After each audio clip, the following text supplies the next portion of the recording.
அதுக்கும் ரொம்ப வக்கீல் படிச்சுக்காருன்னு வக்கீல் கூட நல்லா ஆராய்ச்சி பண்ணி பேர் சொன்னாரு. அப்புறம் நான் ரொம்ப நேரம் எடுத்துட்டேன், நிறைய கேள்வி நானே கேட்டேன், எல்லாம் பண்ணிக்கணும். கடைசியா ஒரே ஒரு கேள்வி, அதுக்கு அதுவும் நிறைய பேர் அதில் டவுட்ஸ் கிடைக்கிறாங்க. என்னன்னா இந்து மதத்துல ராமர் கிருஷ்ணர் முருகன் சொல்றோம், எல்லாம் ஒரு உருவம் இருக்கு. அதனால அது ஒரு கோவில், அந்த உருவம் வீட்டுல தான் உருவம் கிடையாது, பொம்மை கிடையாது. ஸோ ஒரு கல்லில் படிச்சு ஒரு கோவில் வச்சு கர்ப்பருக்கு வேலை பண்ணி ஒரு பெரிய இது பண்ணி அங்கே கோவிலுக்கு போகிறோம் நாங்கள். அதே போல் கிறிஸ்டின்ஸை கூட சர்ச்சின்னு பண்ணி அங்கே இயேசு கிறிஸ்து போட்டு ஒரு இது ஃபார்மேஷன் பண்ணுறாங்க. அந்த ஃபார்மேட்டு மேலே அவங்க கோவில் சர்ச்சுக்கு போகிறாங்க. நாங்கள் கோவில் இருக்கிறதுனால இந்த உருவமே இருக்கிறதுனால முருகன் சிவன் இருக்கிறதுனால கோவிலுக்கு போகிறோம். ஆனால் உங்கள் இதில் என்ன கடவுளுக்கு உருவமே இல்லைன்னு சொல்லிட்டீங்க. நான் கூட சில மாஸ்க்கு போயிருக்கேன், வெறுமை தான் இருக்காங்க, எதுவுமே இல்லை. அது அப்படி இருக்கும்பொழுது நம்ம வீட்லயே கொண்டாடலாமே, இவர் மாஸ்கினுடைய தத்துவம் என்ன? அழகான கேள்வி கேட்டுருக்காங்க. கேள்விக்கு முன்னாடி நம்மளை பத்தி நம்ம வக்கீல்லாம் படிக்க கிடையாது, படிக்கவே இல்லைண்ணா. அவர் படிக்காத ஆள் தான், அவனுக்குதா 4ஆம் கிளாஸ் தாண்டாத ஆள், படிச்சது இல்லை, வக்கீல் படிக்கவும் இல்லை, வந்தபடியும் படிக்கிறேன். இப்போ அவங்க கேள்வி என்னன்னா, மற்ற மதங்கள்ல எல்லாம் கோயில்கள்ல உருவங்கள் வச்சிருக்கிறாங்க, முருகன் கிருஷ்ணர் விநாயகர் இயேசுலாம் வச்சிருக்கிறாங்க. இப்போ இஸ்லாத்துல அது இல்லை.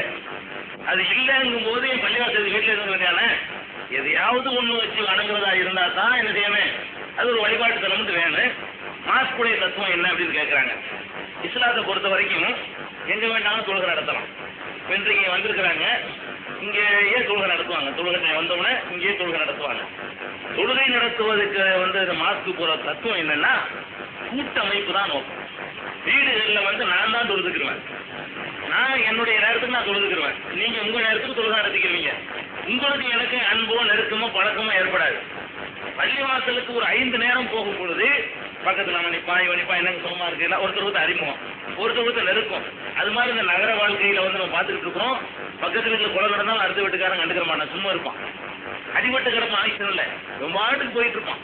இப்படி ஒரு மனிதன் கண்டுகொள்ளாத ஒரு உலகத்துல ஒருத்தருக்கு ஒருத்தர் ஒரு அறிமுகம் பழக்கம் நெருக்கம் உண்டாகிட்டு இருக்கும் பொழுது அதனால என்ன ஆகும்னா ஒரு அந்யோன்யம் ஏற்படும். ஒரு பேர் வருவாரு, பக்கத்துல சொல்லுவாரு, கிழிஞ்ச சட்டை போட்டிருப்பாரு, நான் கொஞ்சம் வசதி உள்ளவனா இருப்பேன், அப்படி மாற்றி கூட வச்சுக்கிறோம், ஒரு வசதி உள்ளவா இருப்பார், நான் கிழிஞ்ச சட்டை போட்டிருப்பேன், என்கிட்ட கேட்பாரு, சட்டை இல்லையா, வாங்க சட்டை எடுத்து வருமா இல்லையா. அப்ப இந்த இல்லாதவர்களுக்கு உதவி செய்யக்கூடியது, ஒவ்வொருத்தருடைய நிலைமையை பார்த்து அவங்களுக்கு தேவையான ஹெல்ப் பண்றது, இதெல்லாம் ஏற்படுத்துவதற்கு கூட்டாக போய் வழிபட வேண்டியிருக்கு. ஒரு நாளைக்கு 5 முறை. அது மட்டும் இல்லாம இன்னொரு முக்கியமான அம்சம் என்ன தெரியுமா, இஸ்லாமிய மார்க்கத்தில் நீங்க என்னைக்கு பாக்குறீங்க, இந்த தீண்டாமை கிடையாது, ஜாதிங்கிற அடிப்படையில வித்தியாசம் கிடையாது. யாரும் யாரோடையும் ஒன்னாவே சேர்ந்திருப்பாங்க, ஒன்னாவே சாப்பிடுவாங்க, சம்பந்தம் பண்ணிக்கிடுவாங்க, கொடுக்கல் வாங்கல் பண்ணிக்கிடுவாங்க. பள்ளிவாசல்ல போய் ஒன்னாவே நின்று என்ன செய்வாங்க, தொழுகை நடத்துவாங்க. யார் முந்தி போறாரு அவர் தான் முதல் வரிசையில் நிற்பாரு, யார் லேட்டா வர்றாங்களோ அவங்க கடைசியா நிற்பாங்க. ஜனாதிபதி முஸ்லீமா இருந்து அவர் வந்தா கூட அவர் கடைசியா நிக்கணும். இது இன்னைக்கு வரைக்கும் நீங்க பாத்துட்டு இருக்கீங்க பள்ளிவாசல்ல, சர்வ சாதாரணமாக பள்ளிவாசல்ல இது நடந்துகிட்டு இருக்கு. இது எதனால சாத்தியமாச்சு தெரியுமா? இது சாத்தியமானது இந்த பள்ளிவாசல்ல போய் அவங்க தோளோட தோல் உரத்தி 5 தடவை நிக்க வைக்கிற பாருங்க, அதுதான். இப்ப முஸ்லீம் நீங்க சொல்றோமா நாங்க எல்லாருமே அரபு நாட்டு இறக்குமதியா? கண்டிப்பா கிடையாது. இவர் எடுத்தா ஒரு செட்டியாருடைய, இவர் 4 தலைமுறைக்கு முன்னாடி செட்டியாரா இருந்திருப்பாரு. உதாரணத்துக்கு இவர் ஒரு முதலியாரா இருந்திருப்பாரு, நான் ஒரு தலிதா கூட இருந்திருப்பேன், சொல்ல முடியாது. அப்ப ஏதோ யாரோ எங்க பிறந்தோம், இஸ்லாம்னு ஏத்துக்கிட்டோம். ஆனா நான் எங்க இருந்து வந்தேன்னு எனக்கே தெரியாது. என்னுடைய முன்னோர்கள் தலிதா எனக்கு தெரியாது, இவருடைய செட்டியாரா தெரியாது, இவருடைய முன்னோர் முதலியாரா இவருக்கே தெரியாது, ஒவ்வொருத்தருக்கும் தெரியாது.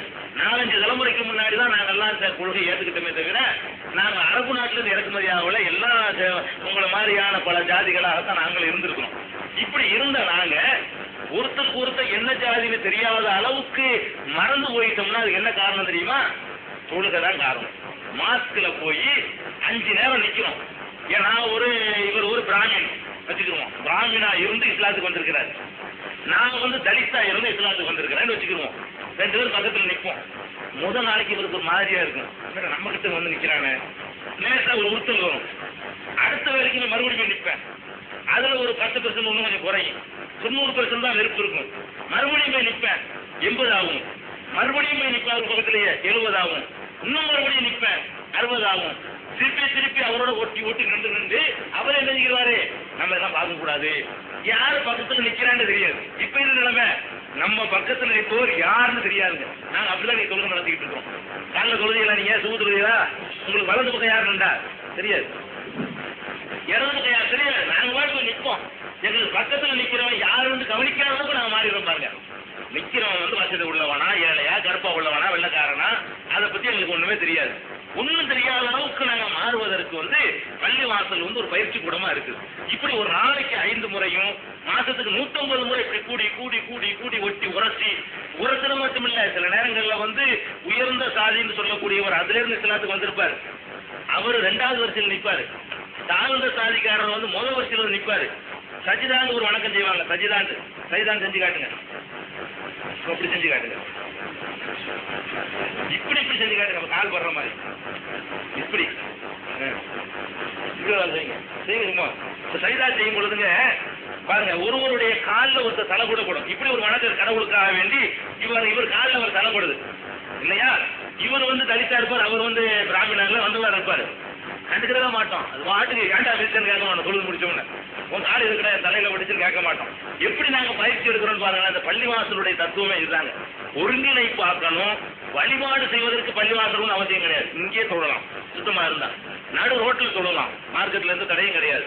தொழுகையில பள்ளிவாசலுக்கு போகணும் என்பது வந்து இந்த ஒருங்கிணைப்புக்காகத்தான்.